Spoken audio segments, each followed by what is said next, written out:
Testing. Barely hear. You guys can hear it? I only hear you outside of the mic. I think. There we go. It's a lot. Is that it? There we go. Is that it? I'm keeping button. this on the thing. That was the one. I'm keeping it, man. You need this? Yeah, I'll get that. Let me mute everything. That was awkward silence for a second, but all good. Cheers, gentlemen, to our vodka water. Salud. Salud. It's just water.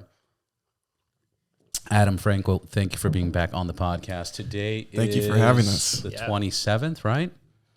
27th of December. How was Christmas?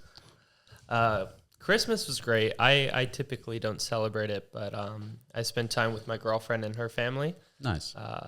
Being Jewish and raised Jewish, I never celebrated it, but I appreciate how it brings family members together and spending time with kids. I think it's really fun. So I had a nice Christmas for me. Nice. For me, same. I mean, I spent part of it with my family and part of it with my chosen family. Yeah. So it was very well-rounded. Got to see a lot of high school friends and connect with their parents, and I got to see some of my family, and it was a good time. Yeah, really a successful Christmas. You guys were here not too long ago. I want to cover some basic questions of Beachside Moto Company, Moto Co. You guys go Co or company? Club. Yeah, Club. Beachside Moto Club. But on the shirts, it's Co, no? No, it's always been club. Yeah. Mm-hmm. Well, that's question number one. A club or a co. Not a company. Yeah, because what is it? Bike Shed goes co, no, or they do club? They're Bike Shed Moto Co. Moto Co. Yeah. Got it. How did Beachside Moto Co. Club come to be, and what inspired the creation? And I know we covered this, but just a quick explanation for this episode. Yeah, just a basic overview of what BMC is about. Franco and I met at a local motorcycle meetup with VVMC and then at the Moto Socials. And we came to a realization that there's a need for, another way to build community. And for us, putting on these massive group rides for people ranging from 75 to 125 people, it was a good way of supporting local businesses that maybe struggled during COVID, good way to get people together for social reasons and to make friends. And so we started it, and it sort of blew up. And I think a lot of it is because it's passion-based. It's giving back to the community, and people feed off of that. There's no outside motive outside of building community and making friends and supporting one another.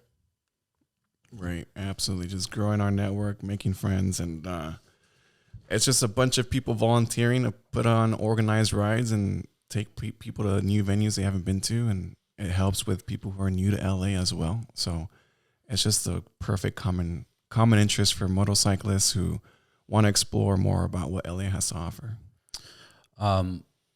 And I did have 2 or 3 people reach out to me after the podcast we did. Anybody that's traveling to LA can join this, right? Oh, 100%. We get a lot of people. That's what you guys encourage, and then that's kind of what I told them, but so they can hear it from you. Yeah, we've had people who are just here after being here for a week after moving from Europe. We have people from other cities come down, people visiting. It's it should be a part of your vacation. If you're in town, you like bikes, and there's a ride. Come hang out with us. And we also encourage people who don't ride but appreciate motorcycles to just come hang out with us. Again, bring the kids, take some pictures, meet some cool, interesting people. Yeah, the kids love seeing all these bikes. It's another way to socialize and meet people. If you appreciate bikes, you want to meet people, it's a great event too. Franco, does BMC have a mission statement? Our mission statement right now, it's not super formalized, but it's really just to organize group rides and bring people together. I don't know if, Adam, you want to add anything to this, but it's just kind of providing a very inclusive and diverse group of individuals of all experience levels to have a safe space to talk about motorcycles and just ask any questions or link up either at a beachside ride or afterwards. Yeah, I wouldn't say we have a solid word-for-word mission statement, but words that we emphasize are inclusivity and diversity, and building community. Those are sort of our focal points. We know there's other events outside of riding, but there's a lot of events that require a certain motorcycle or a certain car or a certain passion. There's sort of limitations where we sort of our focal point is making it broad. If you like bikes, doesn't matter what kind of bike, how experienced you are, what kind of riding you do, join us, hang out with us. Let's be friends. So again, that's where the diversity and inclusivity sort of comes in. Franco, I want to hear it from both sides. A success story of a ride and putting together, and I mean, this podcast is a success story, but success story from these group rides that you guys have put together, the business, etc. Gotcha. I'm gonna probably go with the North Moto. So we collaborated with another moto club in Orange County, and we came together, bounced some ideas off each other, and we hosted a massive group ride that had about 140 riders. Oof. Met up in Santa Monica, Love Coffee, and we went over to Sagebrush. That was July of 2022, and I mean, everybody had a great time. It was very well managed. A lot of BMC crew members were there to take care of riders, either with blocking, being at the back end, making sure nobody gets lost. North Moto just had an absolute blast hanging out with us. And, I mean, it took quite some coordination managing such a large group, but we've had a lot of rides before that, and our experience kind of came in, and everybody was safe, had a blast, and we're in talks about returning the following year, same month, but trying to do a collaboration with more clubs. So I don't know if you want to add any more to that, Adam, but that was probably one of my favorites.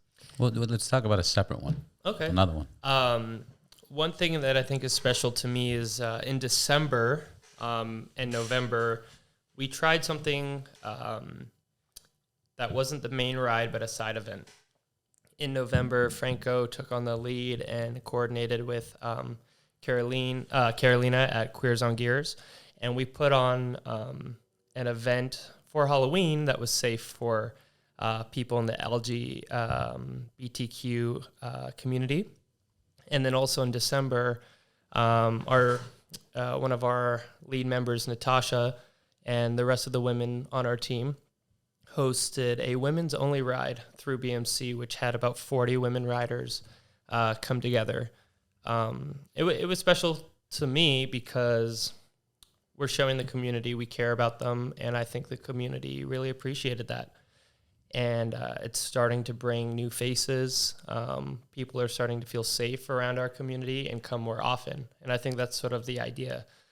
This shouldn't be like a one-time thing. Obviously, if you're here on vacation, you want to check it out. But if we could get people to come consistently every month and put it in their calendar, we feel safe with these people. We love these people. That's sort of the objective. You love people. Yeah. In general, yeah. Yeah, we love the idea of community, putting on these sort of special events to support women and other focalized groups to come to our main events is sort of the idea. So to see how successful both the Halloween ride with Queers on Gears was and our women's only event was really exciting for me to see what the future brings. You guys did a toy run too, right? No. Because I saw Christmas lights, or I saw a whole thing. I'm just assuming that. No, so our friends over at VVMC, they host their annual toy drive, which is really cool. I unfortunately didn't get to go this year. But sorry, Franco, let me turn this way. Yeah, Franco can touch more on the success that VVMC finds with donating toys and money to children in need. So yeah, they've been hosting this toy ride for over a decade now. And a couple of BMC crew members and I showed up. They collect toys the night before the toy run, and they just had kind of have a hangout. This past one was at Clutch in Venice. Hundreds of toys, people donating money online. VVMC does a toy run at night with all the funds they collect.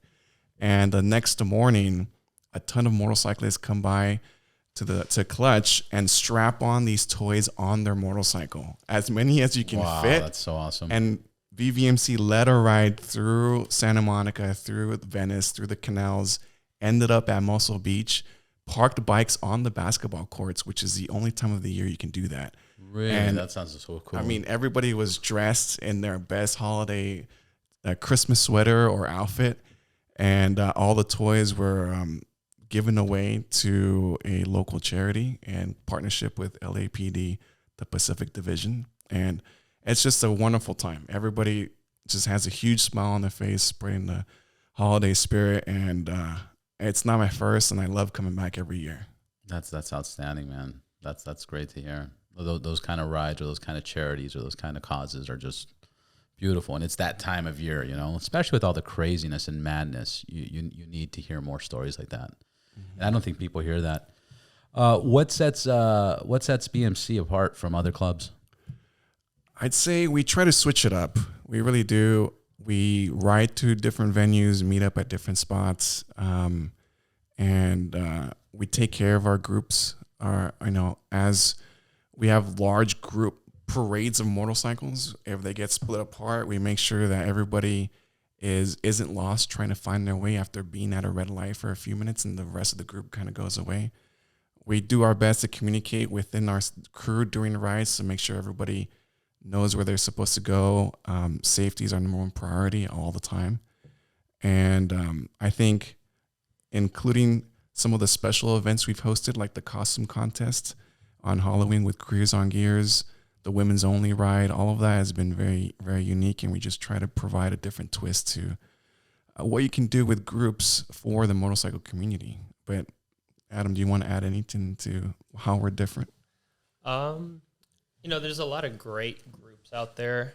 I think one thing we're pretty good at is providing a large, consistent group ride. There's a lot of groups where you're going fast, you're going long distances, but those groups are typically smaller and doesn't necessarily provide the social aspect of it before and after the ride. I would say that's one of our specialties is, we're almost consistently bringing out over 75, 80 motorcyclists. And we have fun before and after the ride. It's not necessarily just about riding. The ride, yeah. But, there's many groups that have found success in their niche. And for us, I think it's the social aspect before and after the ride and creating this parade effect that we have because of the size of our rides. I've seen it. I've witnessed it. I know you guys post a lot about it. But how would you explain the people that see the bikes going by? Because you just said it's almost like a parade style thing. How does the public look at it? Like, are they angry, or are they pulling out their phones and recording it, or are they excited? Like, what explain that? Oh yeah, it's a lot of what you just said. For the toy ride, it's so fun. Everybody on the streets is just waving hysterically. The kids are waving at Santa because we have people dressed as Santa on the toy ride. But for that, and with all the toys attached to motorcycles, that's a one-time-a-year kind of thing. You don't see that very often. So it's a very inviting kind of sight. Yeah. When we don't have a theme going on, actually for the costume contest as well, a lot of people were just having a blast watching all these characters on motorcycles. You can tell people are in costume because you've got like a Sully from Monsters Inc. or a pirate, Nice, yeah. or Kill Bill, like the yellow suit. It just looks cool. People love it. Sometimes if people are in a rush and it's not a Halloween themed type of ride, it's just a parade of motorcycles, you may get people that are a little impatient and don't want to wait for the parade to pass for them to take their light or make their right turn. But for the most part, I'd say it's a lot of people pull out their phones and record. But It's almost like pedestrians or people that are not in vehicles are enjoying. They love it, and then people in cars are being typical Los Angeles. I'd say so. If you're on your foot, you're probably not rushing, right? You're not trying to get somewhere. You're walking. You're taking your time. Nobody wants to rush when they're walking. Yeah. So they have the time to pull out their phones and take photos, or if they're on a FaceTime call, they point the FaceTime call to show. Yeah. But like you said, if you're in a car, you've got somewhere to be, you might be on a crunch, you got to get going. And sometimes cars get a little too close to us. Yeah, I think also it comes down to the neighborhood too, right? Like if we're going through a small community where there's not a lot of cars and there's families walking with their kids and stuff, and the kids are waving at us, you know, a lot of our riders, people who come, will start waving back, and it sort of creates this that feeling. But of course, if you're going through a high traffic car area with a lot of lights, I think we're more focused on getting places safely, and people are worried or like focused on getting to work, getting places.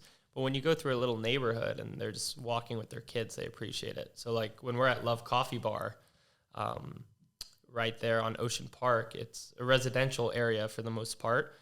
People are walking with their dogs and their kids, and they stop by, and then when we leave, they're waving at us. So I think it also depends on the environment.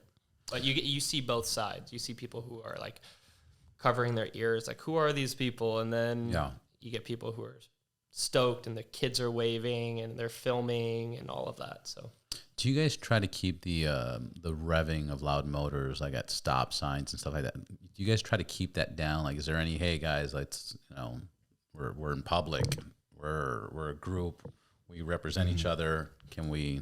Yeah, we, for the most part, our community is pretty respectful. So when they pull up, they're not revving obnoxiously at 8 a.m. in the morning, 9 a.m. in the morning. And we also say, you know, when we're going through neighborhoods, like, you know, no excessive revving. Let's be respectful of the community. So I don't think, you know, maybe one or two times we had someone, you know, being excessive, but for the most part, our community is very. Have you guys ever asked anybody to, like, hey, sorry, man, this is kind of like, you're embarrassing us? Kick rocks. I mean, we've had no more than one or two incidents where we had to talk to them and say, for future reference, or you know, you're doing this, if you could help us out by not doing this. But we've never had to kick anyone out. We've never had to send someone home. How do you do? Do you do like a reverse psychology? You're like, hey, bro, I think something's wrong with your motor. It's being kind of loud. You want me to check it? And you're like, no, I got it. Like, so yeah, go ahead. One of the ways we enforce the kind of atmosphere that we want to keep being respectful is in the pre-ride remarks before we take off to our destination. So we'll say, hey, this is not a race. If you're trying to get there as fast as possible, we'll meet you there. We're going to be very mellow. We're going to take a one lane. We're not going to cut people off. We're going to stay in formation all the way there. It's a super chill ride. If you want to get somewhere in a hurry, we'll, again, meet you there. But if you're going to ride with us, you got to abide by these rules. And for the most part, we haven't had any issues. And that, again, attracts a certain crowd of motorcyclists. So people that are into the social aspect more so than long distance riding. They understand. They just want to be part of the crew and get there at a chill pace. But we don't have like stunt riders doing wheelies or burnouts at the meetup spots. We don't have excessive revving. And so that's kind of the image that we try to keep. It's just super mellow. No, it's very organized and mellow. How much pre-planning is there for each ride? Like, give me some behind the scenes, because some people just show up and coffee and this is cool, man. Like, I can do this, and it's like, no. How much pre-planning is there? And curiosity, do you guys have a communication system, like a scene as walkie-talkies, something like that?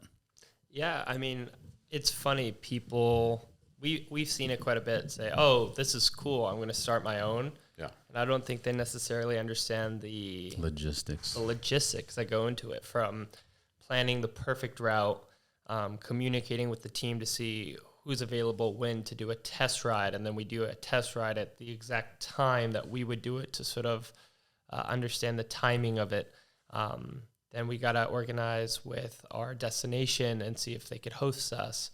Then we put together footage, showing, hey, this is our destination, meet us here. Then there's promoting the event with our flyers, getting people to share it, word of mouth. So there's a lot of work that goes into each ride to make sure that it's successful for the most part. Yeah, that's a lot. It is. And I'm sure it's more than there's more. you got to think about parking, right? The venue that you want to host your meetup spot or starting point has to have enough parking for 100 and something motorcyclists. Their actual venue, because we always try to go somewhere that provides either coffee or lunch. That way people can eat or hydrate. They have to have a big enough venue to just take 50 orders within a 30-minute window, because we just kind of like reach their peak of business in the mornings or at lunch when we arrive to the destination. And so we need to talk to the venues, the management, right? Adam's been really good about creating specialty menus with some of these venues so that we have our logo on the menu. Yeah. And meeting up with the owner or the manager during our practice rides so that we can ask all of our questions, where people are going to park. Do they have a place for us to make announcements if needed? And just kind of iron out all the logistics. So, and in terms of your question on the comm systems, we do. We have Sennas for the most part. Most of our crew has Sennas, which helps a ton with safety. If you can communicate with people all the way in the back, 100%, yeah. It's a game changer. It makes sure everybody's on the same page on when we're going to turn, where we're going to wait at the light, what's going to happen next, what lane we're going to take to make that left turn. All of that is so critical. And if you can communicate with your people, with the leads, the mids, and the back, it makes a big difference. Yeah, it's helped a ton with our success moving forward. We implemented it come June, and now we're making it a requirement that, like, if you want to be a part of the team, like, you need to be able to communicate during the rides just to be as safe as possible. So it's and communication's key. Yeah, it's been huge. It's been huge for our success moving forward. It's funny because I've been riding 20 plus years, and I got my first Sienna like 3-4 years ago. And just with a small group, like, I was like, wow, this is like, hey, so-and-so, watch out, man. You're too close to the edge, or you got a car on your ass, or there's a car on our ass. Let's just move out of the way, or whatever. Your lean angle's a little bad, or, I've been able to catch people like, hey, you're taking this turn, you're on the wrong gear. I can like tell them, you're on the wrong gear. Obviously, that's why you're awkward. And I feel like a stormtrooper or mind reader, because you're just looking at helmets and you're communicating, and it's so awesome. It's such a luxury. It's such a luxury. The amount of people that think it's a distraction, like, they have no idea it's not, and it's super necessary. Super. And you guys are using the mesh mode? Absolutely. Yeah. So, and what is mesh mode, just for people that are listening to this and are not familiar with the Siennas? Yeah, we before we get on our bikes to line up to take off, everybody turns on their comm system, goes to the same channel that everybody's on, and Senna makes it super easy. Get on the same channel and you just say, Franco here, can you hear me? Get a confirmation from somebody on the other side and you're good to go. The range is pretty good. They have a little antenna that you can pop up to get a little bit more range. As our group disperses and gets further pulled apart, having that extra range really helps. Yeah, and just to expand a little bit more on the mesh, you basically send as an intercom system that hooks up with your phone to make phone calls, and you can personalize individuals to do conversations. But when you turn on mesh mode, it's just on this open frequency that anybody on mesh that has a Sienna or Senna can communicate with each other. So once you turn that on, like, and then if other riders join and they put on mesh, they can kind of get an idea of what's going on. So it's amazing. And you can play music and take your calls. And I try not to take calls on it. I remember at first I was like, I really don't want this on my helmet. I sort of ride to get away from my phone and music and everything else. But I always use it when we're doing our rides because it's super beneficial. We have anywhere from 10 to 15 team members orchestrating the event from a ride, so we all need to be on the same page. Yeah. So like I said, it's been a huge game changer, and like you said, the mesh mode, it's great because they bounce off a person. So when you got 80, 90, 100 motorcycles lined up, the guy in front is quite a bit far up in comparison to the guy in the back, but because of the mesh, it bounces off each other, and so adapts. that we're able to communicate from a far distance. Yeah, that's awesome. I'm done with these questions. It's clear who you guys are and what you guys have accomplished. And again, congratulations on that. On another note, how are you guys doing? How's life? What's going on with the events? Oof. What are we looking for 2023? What are the goals? What's happening? You guys excited? We are jumping out of our seats. It doesn't look like it, but we are. Yeah. We it's have gonna be a good one. so much planned for 2023, and it's been building a lot of momentum, and I can't wait. I can't wait for the event, the Beachside Moto Club Campout. Yeah, we didn't talk about it, right? It was top secret. It was proprietary information, need to know basis only. So tell me more. Tell me more. Well, we want to continue to give more to the community, and there's other groups, organizations that put together these week and away campouts, overnight campouts that have found success. And a big part of our community is very much into it. I grew up most of my life spending time in Kernville. My folks bought a home up there when I was very young. I spent every summer up there, almost every other weekend up there until I got older. It's a special place in my heart. And for me, I was like, we could do it here. We could put together a really fun event. There's tons of rides, routes that we could do, ton of fun events. In Kernville Campout by Builtwell, they've had an event up there. So it's very motorcycle-friendly town. But we're trying to put something very unique together, some fun events throughout, and we're adding the whole group ride aspect to it, which I don't think other campouts do. So our main event is going to be a large group ride around Lake Isabella at sunset. We've never had a sunset ride because most of our events are in the morning. Yeah. And then after that, we'll come back, do raffle giveaways, and then we'll party it up at the saloon, which we've partnered with to do a fun karaoke night for our community. We got a ton of other events that we have planned, from fun hikes to a ride to the 100 Giants to desert photo shoots on your motorcycle. We're really excited. It's been a ton of work, a ton of hiccups, a ton of things we've learned to adjust for future events like this. But, tickets go on sale January 1st. And where do they buy them? They could go to bmccampout.com. It will take you to our Eventbrite. There's a link right here. Click the link. Click the link.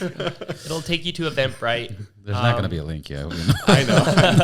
bmccampout.com. Or you can find it on our Instagram. But the first week we're doing like a pre-sale, so discounted tickets. But what's great is our team having so many different mindsets and opinions and interests. We're providing so many different options for people. If you like to camp, you could camp. If you don't like to camp, you want to stay at a hotel, we have that option. Fishing. I don't know. We have other activities outside of motorcycling. Killing bears. We are not killing bears, Robert.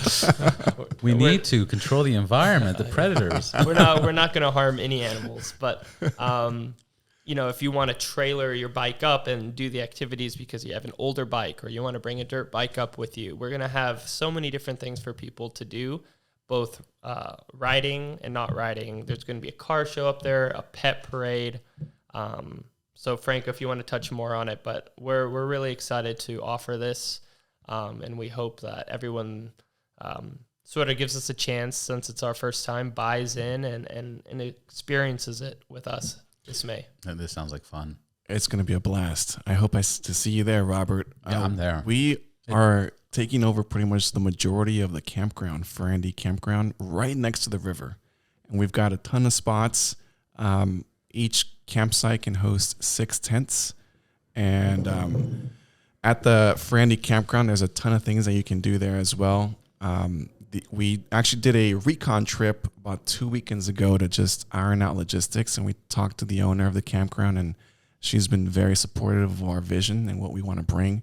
We're going to have turtle races, which, if you don't know what a turtle race is pretty much the first one to get to the finish line loses. So you have to idle your motorcycle without dropping your foot down on the floor as long as possible until somebody brings their foot down or it gets to the finish line. Nice. Yeah, I've seen those. We're going to have those at the campout. It's going to be a moto campout, so most people will bring all of their gear on their motorcycle and spend 2 nights with us. So people are bringing their own gear. Correct. They're camping, their tents, their sleeping bags, everything. Mm-hmm. Yeah. But for those who may not want to camp, we do have a hotel option. So we've also talked to some of the hotels in the town, and they are more than happy to host us. And the hotels are walking distance, literally like 2 or 3 minute walk to the campground in case they want to come and hang out and do some of the activities there. So you can trailer your bike, sleep in the hotel, and participate in the rest of the itinerary just like you would if you would camp there. So there's multiple. What if you have a camper or van? Dun dun dun. Well, I mean, sure we've talked parking. about that. Yeah. Like again, it's a learning process. Like even just from building this Eventbrite, there's so many different things you don't think about. So like for the hotel, at least, like we're partnering with Kernville Inn. So if you call them ahead of time, you'll get a discount if you're with Beachside Moto Club for the event. But that's a great question. And we're constantly putting polls on Instagram to get feedback, any questions that we maybe don't think about. But the main idea is community. So obviously we're going to push for people to either stay at the campsite or the Kernville Inn, just because we're going to spend so much time together. But yeah, that's a great question. Because there's a lot of people. Like just recently, I had a friend of mine. He got a camper, a really nice camper, and I was like, "What are you doing?" He's like, "Oh, I'm here in Malibu, and there's like a little camping area by Malibu, right before like Neptune's Net. I never even knew that place existed there." And it was just, like, why wouldn't he want to bring out his camper and and join this event? Well, part of the fun too is like we're all gonna ride up together from Malibu. Of course. So we're gonna obviously push people to join us. It's a really fun route. We've done it before with a group of friends. It's about 220 miles, but we're going along the ocean. We're going through the mountains of Ojai. We're taking the canyon up along the river. It's a beautiful ride. So obviously we're gonna incentivize people to do that. We're also planning on doing a pre-party event. So in order to participate in all these events, you obviously have to get a ticket, but you'll receive a BMC Campout wristband. And so that will sort of be your ticket for the weekend. What's the pre-party consist of? So the pre-party it's like the day before or the day of? No, we're going to do it probably like two weeks before, location to be determined. But essentially, you'll get your BMC Campout T-shirt, your wristband, your raffle tickets. We're gonna have a team-led debrief on things to look at on your bike. To prepare for this, how to pack your bike with supplies, answer any questions. Just because I'm sure we're gonna get people who have maybe never gone a far distance on their bike, never brought supplies on their bike, maybe haven't done moto camping. So we want to prepare everyone as best as possible and sort of hype up the event. Are you guys working with anybody, any companies or anybody? Let's say, for example, I don't have a bike that weekend and I need to rent a bike.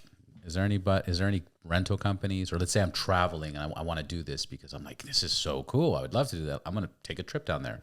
Do you guys make any recommendations or work with anybody? I'd say we'd be on a case-by-case basis in the to reach out to you kind of thing. The support we would offer. If somebody doesn't have a bike for the camp out, but they're dying to go, reach out to us on Beachside Moto Club's Instagram, and we'll come up with a solution. Most definitely. But as of now, we're not partnering with any rental companies.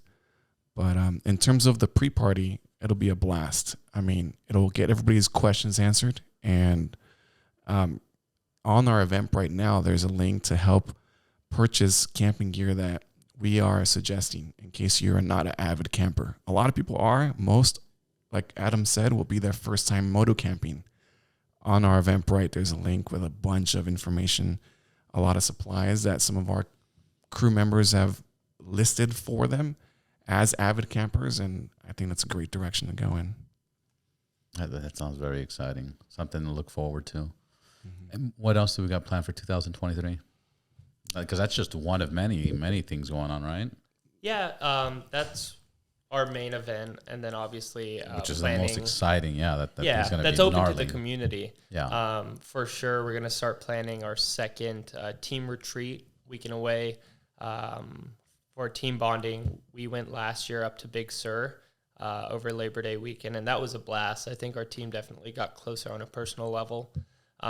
You mentioned that on the last podcast, and you guys are it sounds like a great experience, and the fact that you guys are having a team building getaway, but nobody's getting paid, right? Like, this is all passionate people, like downtime. This is what we love to do. This is like, hey, we're collaborating, we're working together, we're But doing this because we do it, and then you do these trips that build the team even stronger. It's very impressive. Well, we all love to do it, right? Like, the people we have on the team love giving back, love motorcycles, love the team.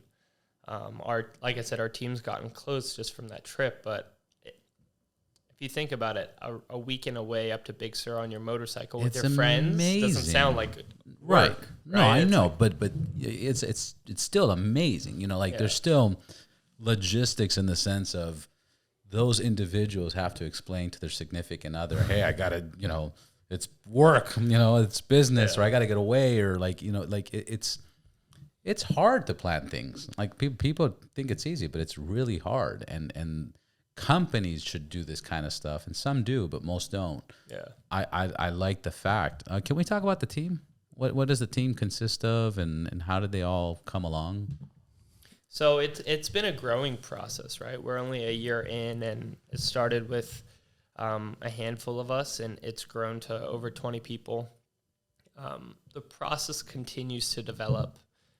We're moving in the direction of people expressing interest, and then depending on our needs, how many people, et cetera, putting a prospective team together. So we put a group, it could be 2 people, 4 people, and they go through a 3-month prospect period where they join the team, they help out with the team on minor things, and they see if it's something they want to be a part of. Very often you'll see someone very excited and want to do it, but then they realize how much work it is, and then it's maybe not their thing, which is fine, right? I think it takes a specific individual to want to spend a ton of hours giving back to the community. So we have this new prospect period, which could change 6 months from now. But right now it's like 3 months where they hang with the team, they watch the team, they learn about what we do. And if they feel fit, like they want to be a part and it's working out with our team, that we bring them on board. But again, it's constantly changing and updating. Right. And if a new team member comes on board, we've vetted them. They've been around. They get along with us. When they come on board, we have them shadow a more veteran crew member, kind of just as a mentor-mentee relationship, so that they can come up to speed on the roles that we have during group rides, since we want people who understand their role so that way everybody's safe. Usually we'll have new crew members towards the back to just kind of watch how the machine moves and how it works. And over time, they start to get a little bit more and more responsibility within the group ride. We take care of our newest recruits, definitely, and they absolutely love us. And a part of it, too, is they don't necessarily need to be the best rider off the bat. They don't need this long resume of, I've been riding 15 years, I've done all this. We're okay with getting newer riders who are willing to learn. I think it's hard to find a seasoned rider who's older, who's willing to, help out and help this parade ride. Those riders typically like to almost ride on their own. But if you find a new rider who's passionate about the community, eager to get involved, and we could almost groom them for these events, and then they become better riders. Like, I became a better rider riding with Franco and Jonathan and Forrest and Natasha and Nick and our whole team. A lot of them are better riders than me, and I've gotten better over time. I still ride very slow, but but over time you've gotten better. Yeah, a few miles faster. No, but it's true what you're saying. I mean, I think that kind of applies to everything. Where if you get a veteran that's just a knucklehead or like stubborn or like it should be done like this or it should be done like that, or I did a group ride and ran it for 10 years ago, and it's like, well, first of all, it didn't work out because you're not doing it anymore, and second of all, this is the way we want to do it, and sometimes people don't get that. And it's probably easier to mold newer riders than some of the old school riders. And we also look at what they could bring outside of riding. That's almost more important than the actual riding skill itself. What do they bring? Is it like that energy at the events, or their organization skills, logistics skills, their communication skills? Like, we preach communication. The only way it works is for us to constantly be on the same page.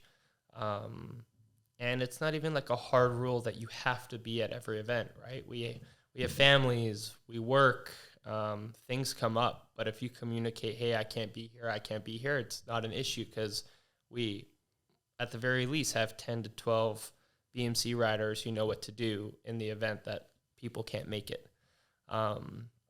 So again, there's growing pains. We're constantly learning, but I would say, quote unquote, as a coach would say, off the court, our team gets on very well outside of riding. And I think that's really important too. There's chemistry away from the bike, and I think that makes our team better. Yeah. Mm-hmm. What background did you guys have that you're applying to your business now? And another question on top of that, how are you guys going to start monetizing BMC? Because there has to be a point where this is fun and it's great, but it could always be fun and profitable, right? Or be able to monetize to, because obviously when a business or when a community like this can get money in, they can also give to others and, charities, etc. So in terms of the monetizing, you bring up a valid point, but this is all of our passion projects, and we haven't really tried to make money off of BMC in any way.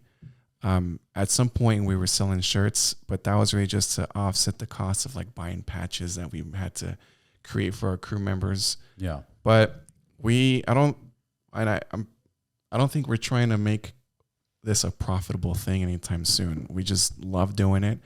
If you do introduce having to make a profit, that adds stress.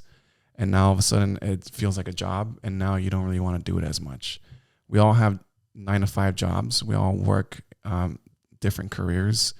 And I'd say we're pretty comfortable in that regard, and having BMC as just a purely passion, interest, love for the art of motorcycling, that's kind of where we want to keep it for now. So for me, I used to coach basketball for fun, sort of what I do for BMC, giving back to the community and having that impact there. And it grew to the point of now it's my career. All I do is basketball. And I love it. Don't get me wrong. But I do miss the aspect of money not being involved and just giving back and enjoying it because it's passion. Yeah. So starting this was, okay, now I could do something to give back to the community, make friends, and be passionate about it, not have that money tied into it. Now, you bring up a good point about giving back to the community, charities. We are working on trying to get sponsorships for our Campout to put back into the Campout to give to the community through raffle prizes and such. We're not making a profit off any of our events. We're not making a profit off the Campout. It's almost at cost, if not losing money, because things come up. But yeah, I think getting into this, I wanted to keep it away from money. And we've had people that constantly come up to us, why don't you monetize this, monetize it? But that sort of takes away the fun from it. I don't want to create conflict or anything.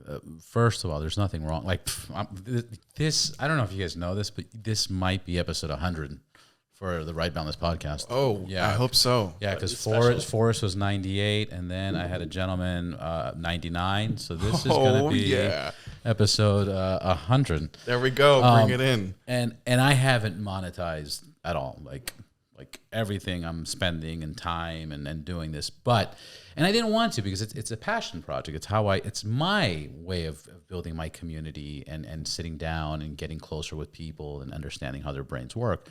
But first of all, there's nothing wrong with monetizing. Second of all, I understand the purpose of it, but just think about the way that I think about it for you guys is look how much you've accomplished having your 9 to 5 working on your passion project. Now imagine if you were able to focus on this 9 to 5 and expand this into other cities, expand this into something bigger that gives back to the community. It's not for you guys to like, oh yeah, like, no, it's a passion project. Charities, they'll make 10, 20, 30% of the money, but the rest goes to growing, expanding, offering this opportunity to others, building a bigger community, et cetera. So that's kind of how, because you guys are trying to say like, hey, we're not trying to make money off this. The moment you bring in money, money's the devil, I'm not saying that. But what I'm saying is, how will you grow it? Because you're going to reach a max on your time and your passion because you have that 9 to 5, And again, this is not now. Maybe this is in 5 years. But it's something I think you guys should consider a little bit more. I think we do. I could almost speak personally on it. Being a basketball coach, I've had to sacrifice a lot for my passion, whether it's money, just trying to get to the point where I want to be. And at times it's been hard. At times I'm like, is this really what I want to do? And of course it is. And I keep pushing forward. There's a lot of hardship, but like, that's what's so pure about BMC, right? It's like, I have these hardships with my passion, with what I do for work. My getaway is BMC, and I don't have to stress about finances. I don't have to stress about like, if I don't do this, we're not going to make money to do this. I could go to it anytime I please. But I definitely understand where you're coming from, that it can help us maintain and grow having that financial support. So that's sort of where, and that's sort of where like trying to get sponsors to come in and sort of back us would help.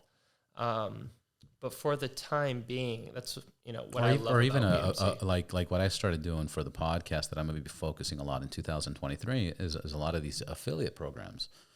Just products that I use. Hey, I love your product. I want to be an affiliate. I want to talk about it. You sell your shit. Give me a percentage of whatever the case is. It's going to go back to the podcast anyways. Yeah, but that's also added time and efforts on top of what we're doing, which is tough, right? We're still so small.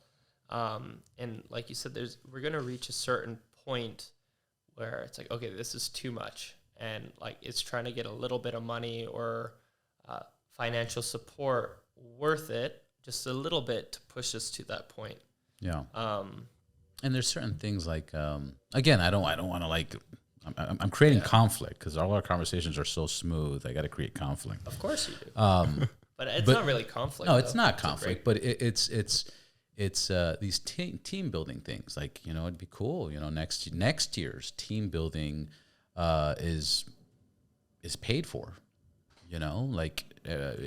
Food's taken care of, lodging's taken care of. I appreciate what you guys have done, and I'm sure everybody that joins these rides are for that. They're like, fuck, that's awesome. Yeah, you guys deserve it.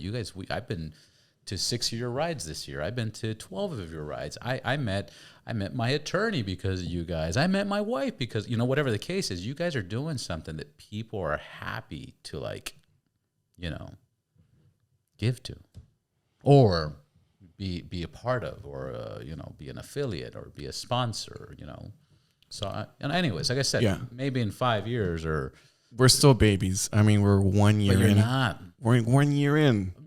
Who knows where we're going to be in 5? We're going to be in a whole other conversation. But that's like, guys, I've been riding for 20 something years. Like, what you guys have accomplished in 1 year, if we're looking at time, if we're looking at success in time, you're babies, you're a year in. But if you look at success in accomplishments and logistics and team building and organization and pre-planning, you guys are above. I mean, thank you, Robert. Most dealerships, most clubs, most anything, because if you talk about other clubs, I think some of the differences are you have to join that club to be part of that ride. You guys are getting a bunch of strangers, and you're organizing strangers to participate in something and follow through. And you guys are doing you guys don't realize how good of a job you are. understand how difficult it is for a dealership. Like, what's a dealership's dream? To bring more people into the door. More people they bring into the door, maybe there's a chance they buy a bike, right? What's a good way of doing that? Why don't we do a ride? You know? But what's the purpose behind it, right? The reason I think we've been successful is we're pure. There's no motive, right? A dealership, they're trying to build this to bring in money, right? They're trying to build this to build their name. Yes and no. But I think it makes it harder. That's what is the goal in a sense. But a lot of dealerships, I've worked for dealerships, and you know, I worked for a dealership. My first Harley Davidson dealership, because I was in the car business, and when I got into Harley Davidson, I had a passion for it. I fired every salesman. I had no salespeople. My people had no sales license. They were not allowed to talk about numbers. They were not allowed to talk about money or anything. They were customer experience managers. And they were able to talk about motorcycles, what colors they come in, the differences about motorcycles, cool rides, fun places to do. And if the client says, well, how much is the payment? They'd be like, I have no idea. I'm not a salesperson. I can't even talk about it, you know. But I can tell you about the rides, and look, I can tell you what I did this week, and I can tell you that weekend, and it's just that experience. So as a dealership, I was really trying to create an experience, you know, so then they would focus on what they wanted and not focus on numbers or this, that. Well, I think that makes you unique, though. Like, if you think about, I know there's rides out there that are backed by a company, a brand, and they're trying to grow their name, their brand, make money. And I think they maybe struggle because people naturally feel the motive. The pressure and the motive, yeah. Pressure. Okay, they look at it, oh, they're doing this to get money, right? People see this, they're doing this out of the kindness of their heart and wanting to make friends, right? And there's something so pure about that. And for me, like, I keep going back to the coaching. There's something so pure about just, like, spending hours and hours giving back to the community, working with these kids, and the relationships I've built from giving back, they're amazing. So I think people can naturally see that we're putting in all this time for the community, and they feel it. Versus if we were a company and there's money involved, and then we start feeling forced to start doing events because we need to make money off of it, it changes how we orchestrate. And I think people feel that. I understand this. Franco, I want you to answer. Well, I want you both to answer, but I want to start with Franco. Is this what you guys are talking about, and I'm going to say defending, is it sustainable?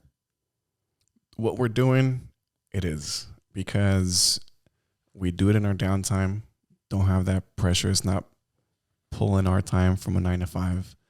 And I can see this doing for the rest of our lives because we just love group rides and bringing people together. I mean, obviously, the longer we do the same thing, the more we'll grow. And I don't know. I mean, it may be that a company wants to buy our logo or buy our brand or buy us out. I don't know. I don't know what the future holds. But that's where you're talking about selling the company, and I'm just saying, like, I mean, it could happen if the word gets out. We are in Los Angeles, and the motorcycle community is super tight, but if we keep going at this pace, it gets easier, right? The first month or two was very stressful for us. We're trying to figure out what we're going to do, how we book venues, how do we get our crew members trained to do group rides. It's become easier as we go on. Now we have a practice ride coming up. We don't need to spend tens of hours a week to organize it. We know what we're going to get into. We know what questions we're going to ask the venue. It almost becomes muscle memory for us, and it does get easier, and in that sense we could keep it going for a lot longer. Yeah, I think if we don't force the issue, like if it came naturally that a motorcycle brand said, I love what you're doing, I want to back you guys, we'd be open to that. I think going out of our way to monetize it is where the shift of culture, the shift of attitude changes, and I think it would hurt us. I try to incorporate, back to your question about have we incorporated what we do in our work lives into this? I have, for sure. Yeah, what are, I was going to bring that up again. What skills and what have you brought into this? Yeah, I think a lot from the coaching. From coaching, and obviously it's different because you're working with adults, but managing a team making it a focus to be good communicators, scheduling games and events. Like I've had to transfer a lot of that into this. I talk about, with Franco, I always say, this is how I deal with it with kids, and I have to adjust with adults, but managing personalities, managing conflicts, being able to communicate to certain people differently. Like with a kid, right? You could have one kid who reacts well to being screamed at, cursed at, yelled at, and he excels. And you could have another kid where if you talk like that, they'll shut down. Yeah. And so learning to read people and how to communicate with people has been very important. We've had times where we've had members say, I don't know if I could do this. It's too much. I'm stressed. And learning how to communicate with them and show that we have their back, they buy in. So it's been sort of cool to see how it translates over from working with kids and a team to then managing 20, 25 adults from all different backgrounds to buy into this passion project that we're working on. So yeah, I would say on my end for work, I've been able to push it into adapt it. Yeah, and adapt and learn, and it's sort of been cool to watch. Robert, you're getting a lot of the nitty gritty of my background here. I want it all, man. It's not me. We want it all. Like The people. People. Give the people what they want. That's right. Where does Franco come from? Take it off. Yeah, we want to know about Franco. Give us more. Who is Franco? So I, in terms of my work 9 to 5, there's very little that transfers over into this. Really? Yeah. So I'm an engineer at an aerospace company. A lot of what I do is technical problems, technical work, working on 3D software. We design and build satellites. And really the only takeaway would be teamwork. But I've been an engineer for 7 years now. Only? I've also been a part-time professor as an adjunct faculty member at a community college. And I taught engineering classes there. And these classes are hard. I mean, you need physics and calculus as prerequisites to take these classes. Wow. So the students in these classes are already know what they want to do with their life. They want to become a chemical engineer. Yeah. They want to be doctors, and any kind of engineer. And so through teaching, to echo what Adam was saying, learning how to communicate with people of different worldviews, coming from different backgrounds, and almost just being a mentor to them.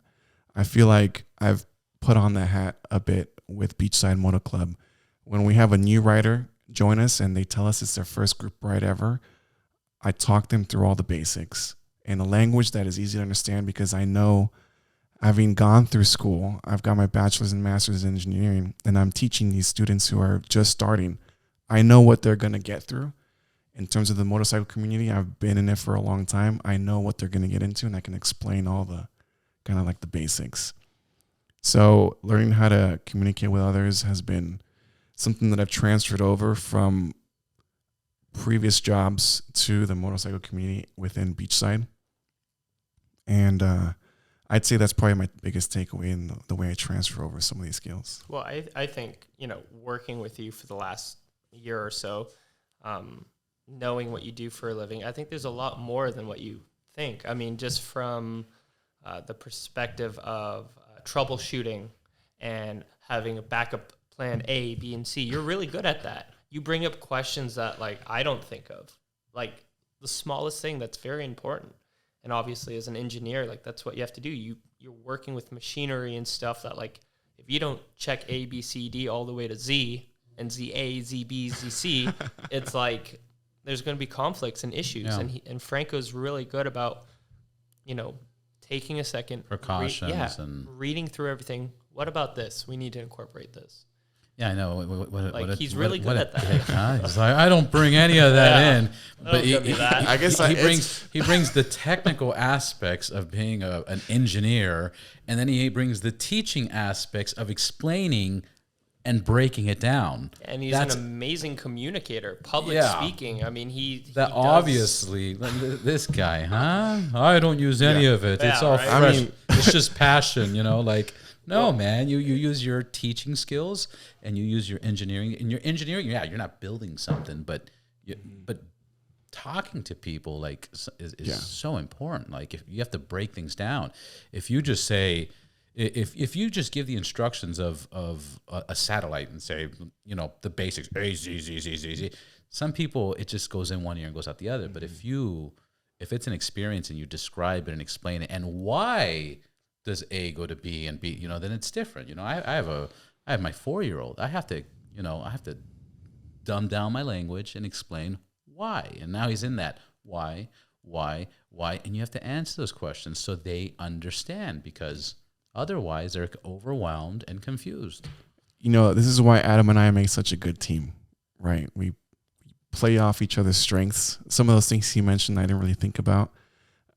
But yeah, I mean, you're right. At work, it's really stressful. The satellite has to work 100% of the time. It gets tested forever, years, to make sure everything is flawless before it gets launched into orbit.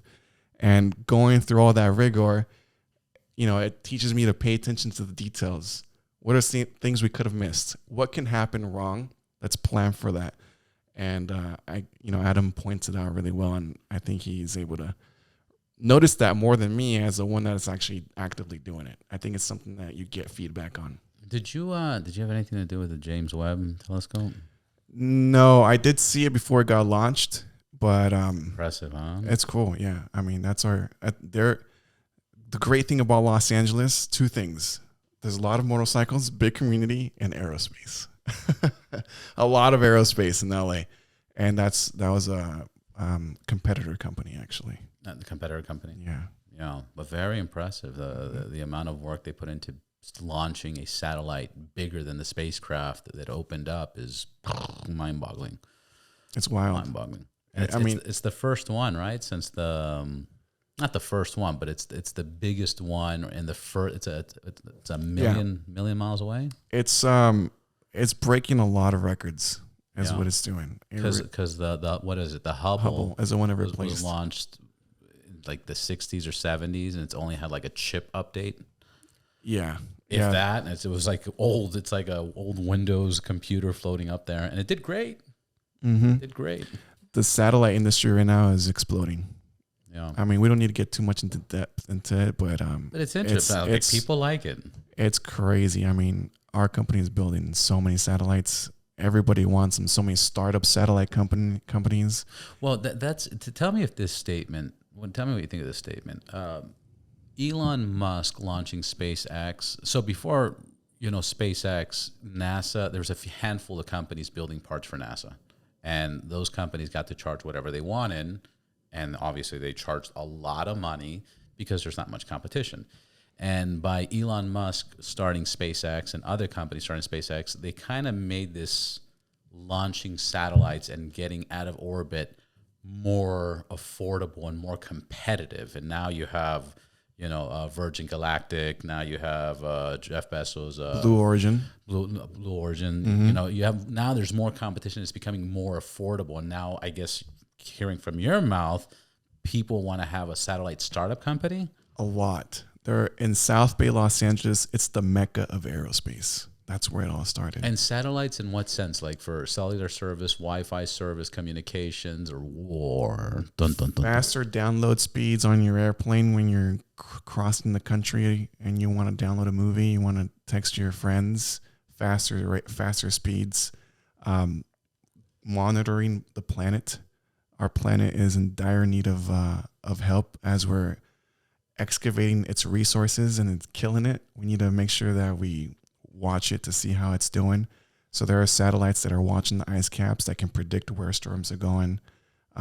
Just the overall health of Earth science. There's that, and then there's like military applications. Now, what about? Because I've also heard a statement. There is so much junk floating over our atmosphere that it's insane. And one of my classmates from Pepperdine, he wanted to start a satellite company. He was from Dubai. I don't know if he ended up doing it, but he mentioned the junk, and he was talking about like creating something to collect that junk. But I guess it's impossible. That's it's a lot of junk, right? Satellites have a 10-year lifespan, about 10 or so. They die. And at the point of, But what caused them to die? they run out of resources, onboard resources. Obviously, they have deployable solar panels that keep them running. But at some point, they die. And they just become hunks of metal orbiting the planet. And now there's a satellite graveyard. It's that bad. Just floating around. It's just floating junk. And it's not just satellites. It's parts off spaceships. It gets stuck in an orbit where it can't enter the atmosphere and burn as it comes to Earth. And it can't float away because it's being pulled by Earth's gravitational pull. So it just floats around the atmosphere. And if there's a way for you to clean that up, money will not be an issue for the rest of your life and for your kids. Yeah. But the launch to space, the journey is way too expensive just to clean all that stuff up. So they just stay there. Nobody's going to pay to clean it up. And to add tech to satellites so that they can maybe change their trajectory just before death and float on into the universe adds more cost. And that's not what companies want to add to their already insane budget. Yeah. It's expensive, really expensive to build one, to launch it. Do you really want to add another $250,000 just to make it go away for the sake of having less pollution in space? No. Yeah. So they just stick there. And it sucks, but it's just the way it is. What do you think is more impossible or more difficult, converting the ocean water into clean drinking water or getting that dust? Dun, dun. Let me close the door real quick. I'm listening. Yeah, for sure. It's going to be the satellite? Turning all the ocean water Not all the ocean. Some of it? Turning ocean water into drinking water. All of the ocean water into drinking water? No, not all of it, but instead of making it another source of for example, we get our water from springs and that's filtration, all that stuff. I've seen them try to make boats or ships that suck up water and they try to filter it and get the salt and everything else, but it costs so much that it just doesn't make sense. That will be cheaper than trying to clean up our atmosphere. That wasn't my question. What's more realistic? Cleaning up our atmosphere or converting ocean water is more realistic because the problem is here. What's up, Adam? It's more beneficial, I think, to the people. I think it has a direct effect. Next time Adam comes, I'm gonna get a microphone that just so no matter what. Oh, Adam's got a good point. He's talking about finding solutions on Earth, and there's a big gap between where do we spend our money? Do we spend it on providing solutions to problems we have on Earth, or figuring out what's going on in space? Right? There's not a lot of fans of pouring all this money into space exploration. So, I mean, but it's so more important. Real. It is. It is for the things future generations. The things that come out of not it for too. now. Yeah. The new tech that we develop, like the electric drill, started because of the shuttle. Drill, yeah. So that's the benefit of advancing tech and science. Yeah. Is you get a lot in return. But figuring out solutions like turning ocean water into drinking water will happen first, for sure, before you sweep up the atmosphere or sweep up our low Earth orbit. What if we, instead of trying to clean it up, and this will be the last of the satellite topic. I'm enjoying it. Yeah. What if you see people like this? What if instead of trying to clean this up and bring it back and destroy it, what if you were able to deflect it, grab it, and deflect it? So they thought of this. Here's the thing, Robert. They're just hunks of metal floating, so you'd have to be able to know where it's coming. You'd have to get there first of all. That's the most expensive. They're tracking it too, right? I wouldn't be surprised if they track the debris because you have to watch out for that when you're launching. You don't want to hit anything. Yeah, I think there's a website that you can access in there. So in terms of deflecting it, it's easier said than done. Yeah, I will say. But I think it'd be easier than bringing it back and destroying it, right? Probably. Yeah, if you can shoot Nerf balls at it and change its trajectory. Yeah, that would be or ship like a bulldozer with a deflect. I'm kidding. Adam, random question. This is almost a random question. Why do they call space? I guess there's so much emptiness out there. There's so much of it. Yeah, there's so much of it. Yeah. Get a lot of space. Oh, there's a lot of space in space. Okay. so we finally Did I got. pass? Yeah, you passed. I was You just did great, Adam. Did great job, man. Yeah. Yeah, space is wild. It's insane. Would you want to go to space? So, Hell no for me. yeah, Adam's a no. I wouldn't. I wouldn't want to leave Beachside. That would mean I'd have to leave Beachside. You mean a one-way trip to Mars? What about space side? What about space side? I think we'd have to focus on starting another chapter before we go to space side. Yeah. But yeah, astronomy is what got me into science and engineering, space exploration. That's what got me into it. I knew I wasn't going to be an astronaut. That's just too hard. I've got friends who are in the running to be an astronaut, and every decision they make every day of their lives is to become an astronaut, and it's just consuming.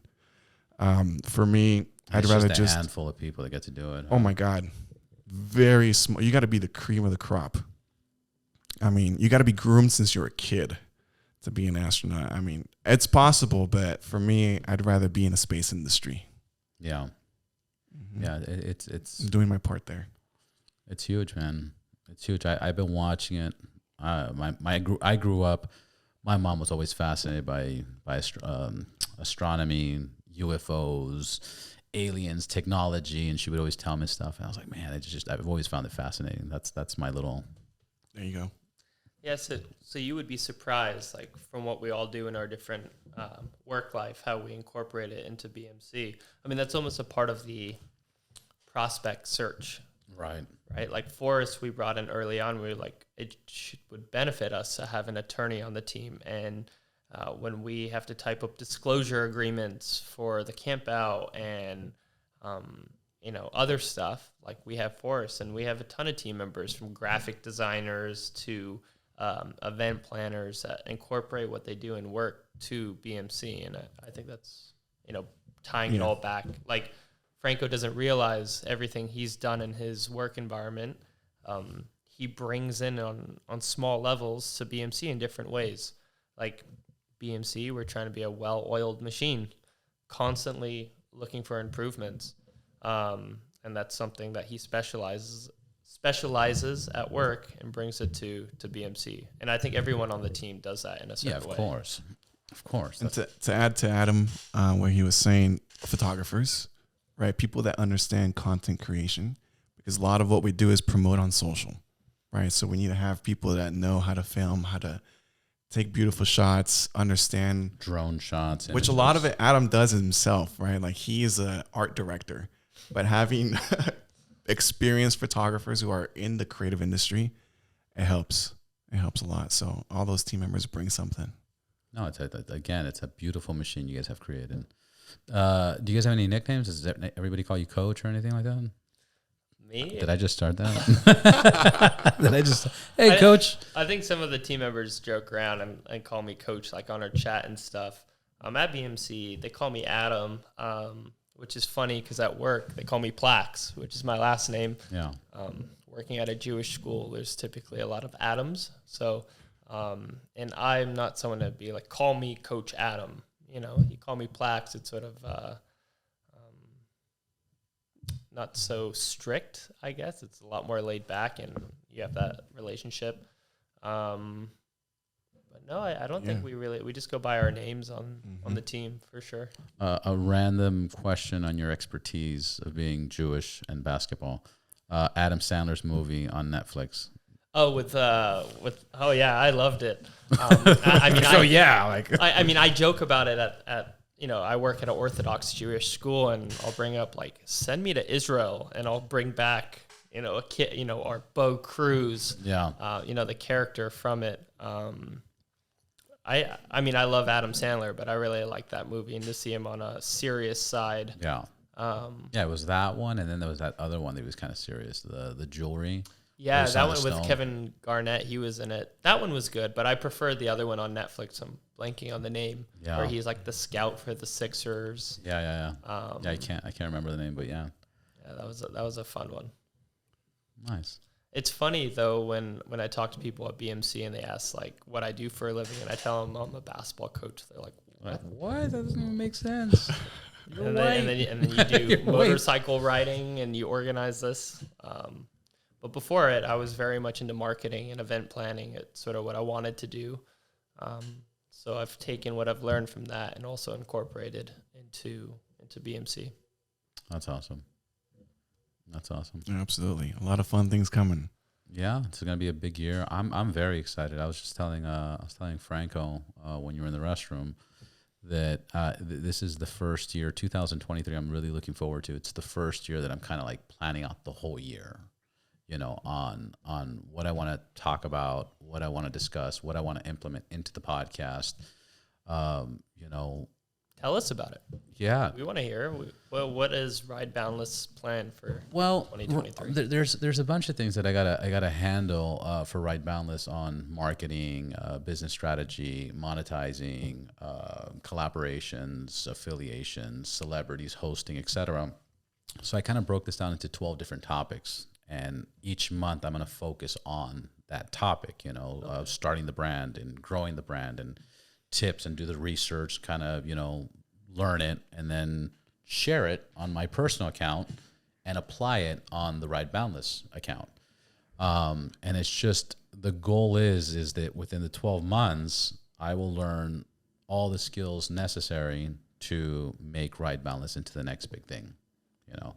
And my main goal is to monetize it and grow it and have a staff big enough and a bigger location to get the message out there. You know, now I launched the blogs. So now when you go to the rideboundless.net website, you have the videos of the podcast, you have the audio of the podcast. Now there will be a blog written of each podcast of the guests that were on here, but like separately. So that's like, oh, because some people just want to read a blog, right? But then if they like it, they'll go to the video. And if they like the video, they'll go to the Instagram. So then there's a whole social media aspect. So it's just, I'm getting all these ideas and just tightening it up, putting it into 12 topics, dedicated each month, and focus on that topic and only that topic. So I'm not overwhelming myself. And then the master plan is after a year, I'll have all this knowledge and I'll be implementing it to Ride Boundless and see what it turns into. That's it. Great plan for the full year. For the full year. I can't wait to talk to you in 2024 to see what you've learned. My brain's going to be like I don't know, nothing physically, but it's very, and like you mentioned, it's kind of just gonna hold me accountable. It's gonna remind me of what I got to do. It's gonna give me direction. It's gonna give me commitment. Because sometimes, you know, I go back and forth with the podcast. You know, I'm like Ride Boundless or Live Boundless or Ride Boundless.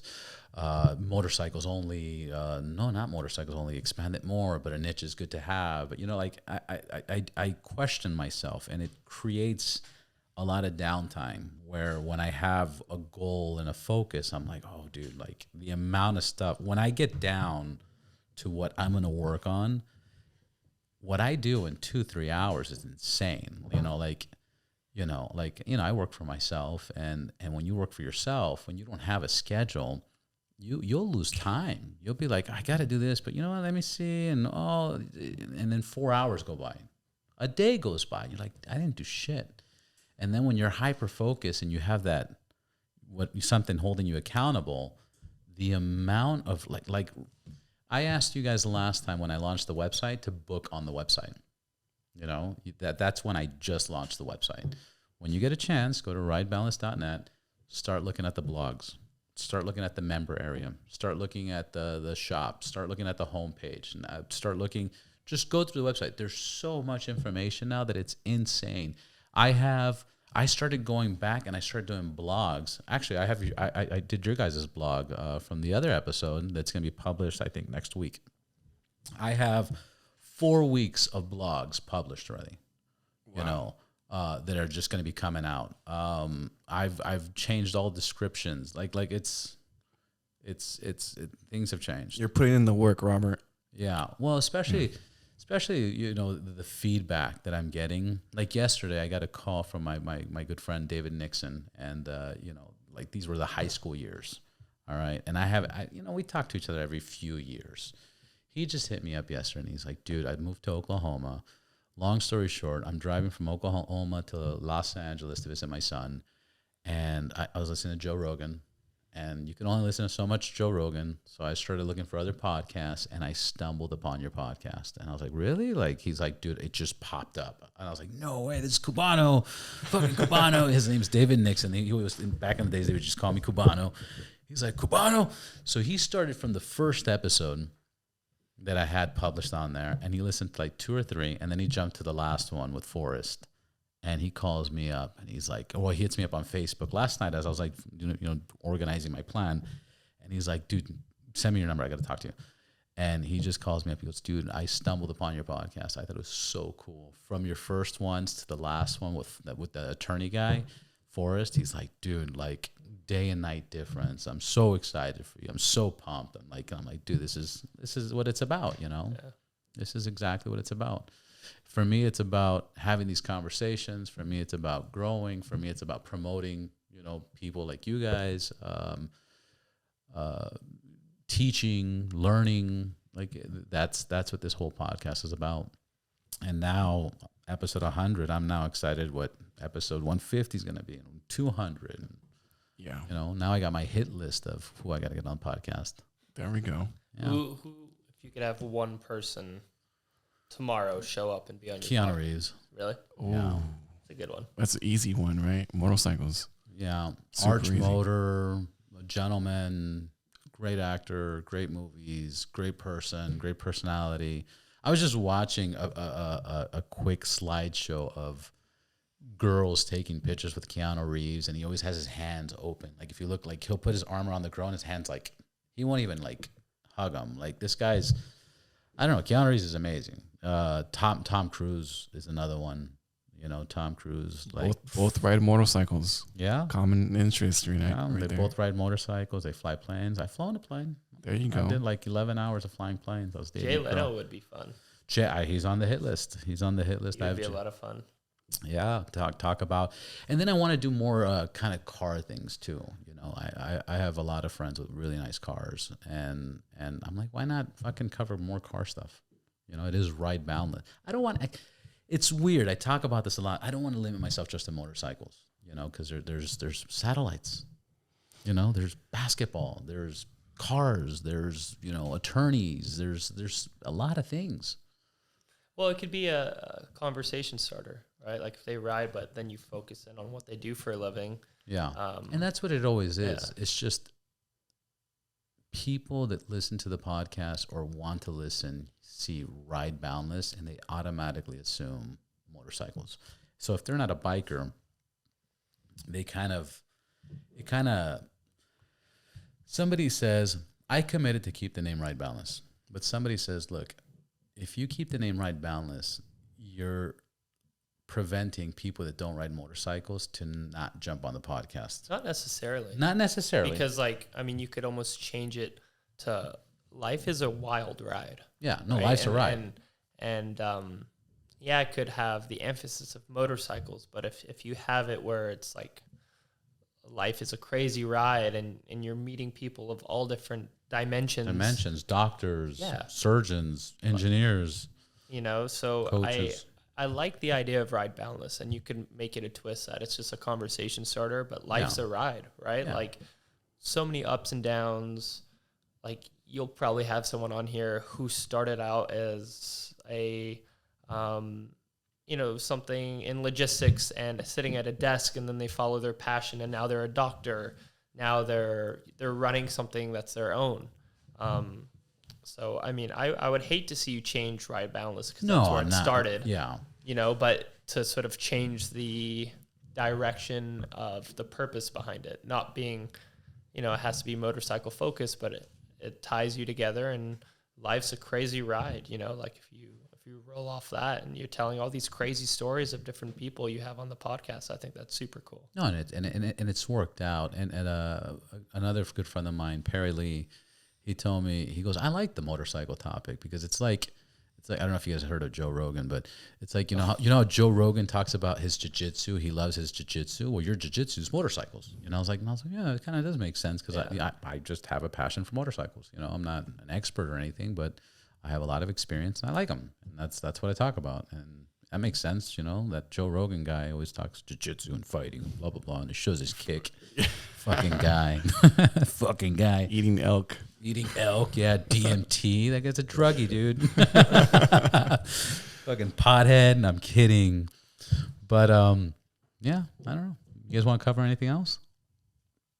When's episode 3 for us? Guys, you guys are more than welcome on the Ride Boundless podcast anytime. What month is motorcycles in your trajectory? Motorcycles is my jiu-jitsu, so it's it covers all 12 months. All 12 months.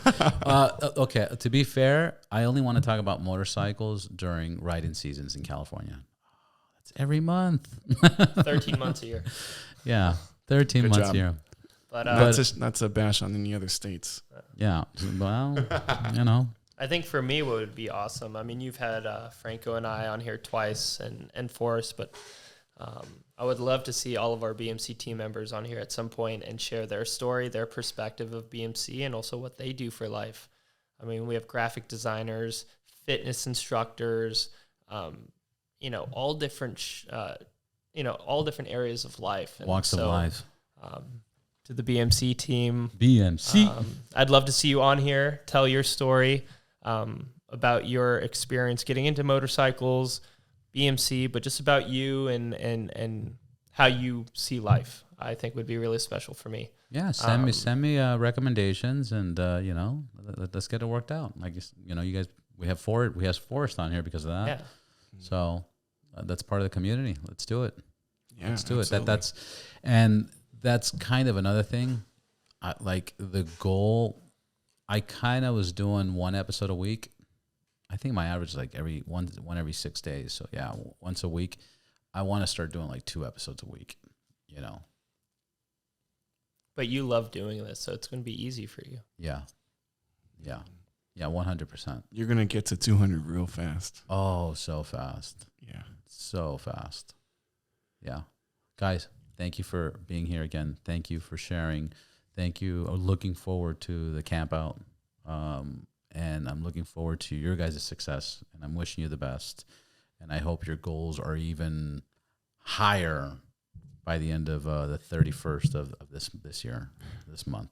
Thank you, Robert. And likewise, it's been a lot of fun being on here, but just learning more about you and your podcast and the people you bring on.